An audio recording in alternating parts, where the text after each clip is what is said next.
এখন দুপুর টাইম, আমার সেই বাকির কাস্টমারটা এসেছে, দেখি সে এখনো কি বাকি আমার কাছে চায় নাকি মাল, সেটাই দেখি।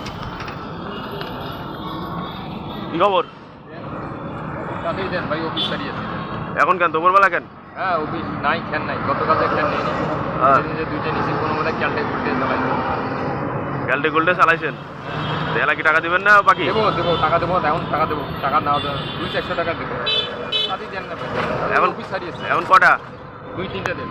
এখন কি নগদ টাকা না বাকি? এ ভাই অফিস সারিয়েছে, কথা বোঝেন না এখন কি নগদ না বাকি? মানে পেটের মধ্যে ইয়ে আছে তো, বুঝবেন কি?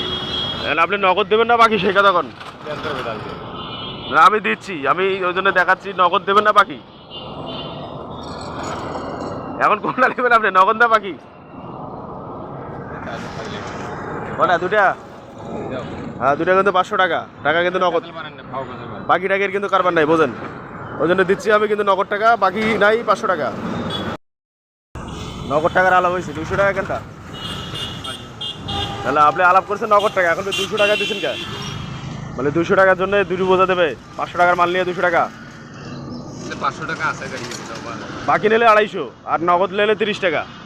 500 টাকা গাড়ি আছে। হ্যাঁ নগদ, আপনি নগদ টাকা দেন, 30 টাকা করে রাখবো, 230। দুই দিন পরে কাড়িয়া। হ্যাঁ কাড়িয়া দুদিন পরে এমনি দেবে, আপনি 230, বাকি নিলে 500, 5100 টাকা হইলো মলেথন। বাকির গ্রাহক দেখলে শরীর জলে, ঘুরিয়ে আসে বাকি। হ্যাঁ বাকি ছাড়া তোমার কোনো আপিল নেই নাকি? বাকির গ্রাহক দেখলে আসলে মনটা খারাপ হয়ে যায়।